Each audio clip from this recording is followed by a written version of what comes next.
What is going on, everybody? My name is Japes, and welcome to this Sunday's 3-pack of my Path to Power. Sorry if my voice is a little bit off, but I just haven't been able to get it back to normal this weekend. Got a buddy who's got some roommates in town, and we've been out having a good old time. But looks like the deck decider, like you guys like the whiteboard. I wanted to start this off saying thank you all so much for your support on that video.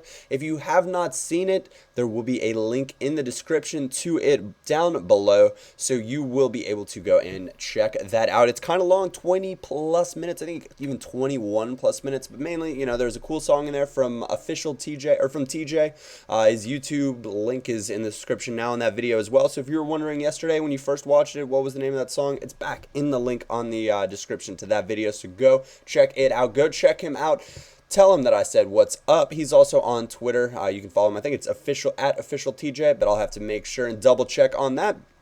Eventually, though, once we get all of our club maintenance done, which sometimes just seems to take forever, we're going to be able to find a match here. And we're still in the MLS Cup, if you do indeed remember, but the coin total's worth it. And I was kind of hoping that by this point on Saturday, that the prices of some of the blue cards, the team of the season cards, and the inform cards would have gone down, but they haven't really. And I'm just not going to pay those coins.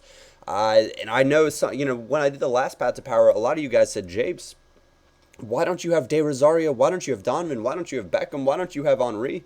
It's because they're freaking expensive, and their prices are only going to go down, which is not good business, though. Well, eventually I just don't do some seller business anyway, but that's okay.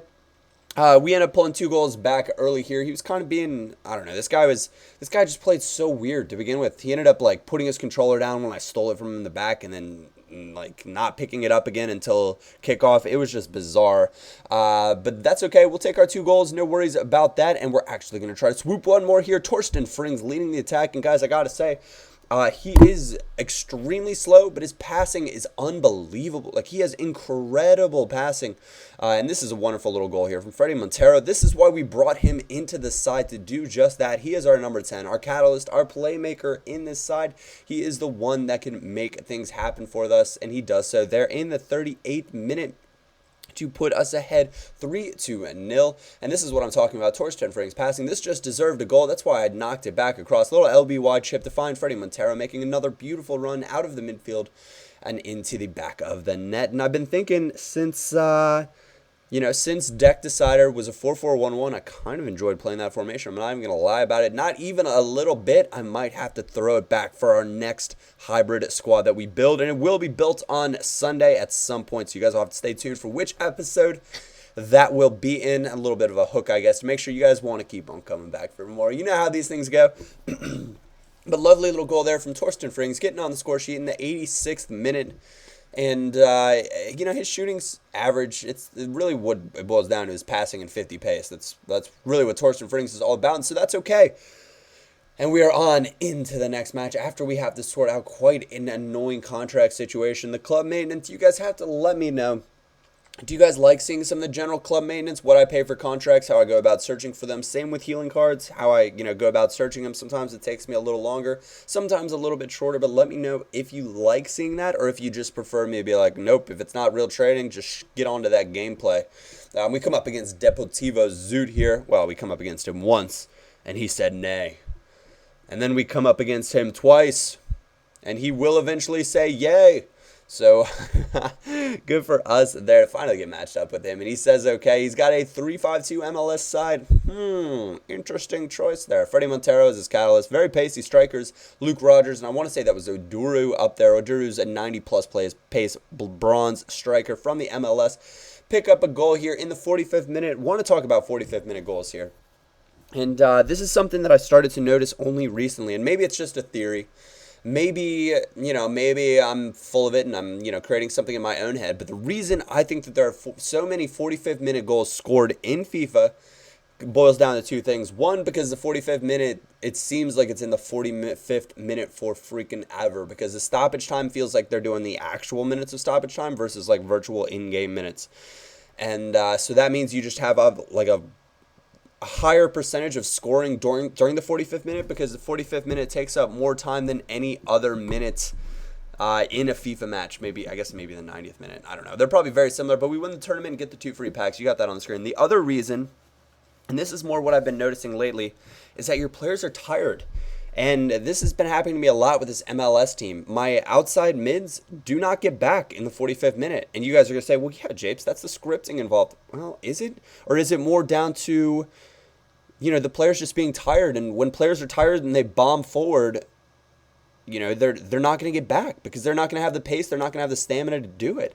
And I think that's a little bit more of what it boils down to. I need to start making a conscious effort that if I am in the lead in the 45th minute already, to go defensive just before halftime, to make sure my players, especially my wings, don't get forward. And I'll still be able to get out on a counterattack with a couple strikers and an attacking mid.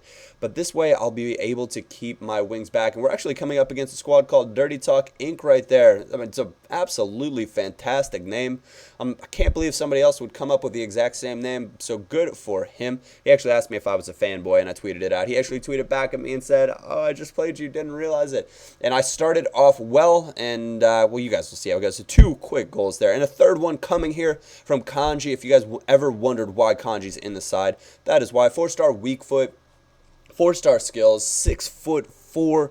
He is a big fella from Senegal, so he's got a. Could you imagine if Demba Ba was 4-star skills? Oh, what a player he would be on FIFA. What an absolute. Or Demba Papi Cisse, both other Senegalese strikers, both for Newcastle. They would be amazing at 4-star skills. I would be very, very happy. But he ends up bringing it back. It was just one of those things. He timed that roulette perfectly because I was not clicking tackle. I used left trigger, and there comes a point where it's like, all right, left trigger is going to auto step in and take it, but if they time the skill move just, and it has to be just right, then they will get by and get away with it. But I make a huge error right there. I haven't done that in forever, and at this point I was kind of like, Japes, you got to get your head in the game. Shake off last night, get a glass of water, get your head back in the game. I was dominating a lot of possession, but he was just counterattacking on me, and my players weren't getting back. I don't know if it was a fitness thing or what, but so Borio finally to Kanji to Freddie Montero hanging out up forward, and in extra time, 113th minute. Give me that W. Give me that victory. Put it in the win column. Give us those 3 points. Did enough to get by in the first round of the tournament. Far tougher match than the final, but that is how this episode is going to come to a close in my path to power. We're going to do a little shuffling. We bought Andy Nahar. I believe he's a very young player, has both citizenship for U.S. and Honduras. I believe he's for Honduras on this game, or maybe is it Honduras or is it Costa Rica? I can't remember, but I'm picking up a couple healing cards for Kanji. A lot of times, guys, you can pick up, if it's 2, you can pick up 2 bronze healing cards cheaper than you can 1 silver card, so that's a little tip for you there. Anyways, guys, hope you enjoy this episode. Stay tuned for the rest of the 3-pack coming out in a few hours. My name is Japes, and I will catch you all then.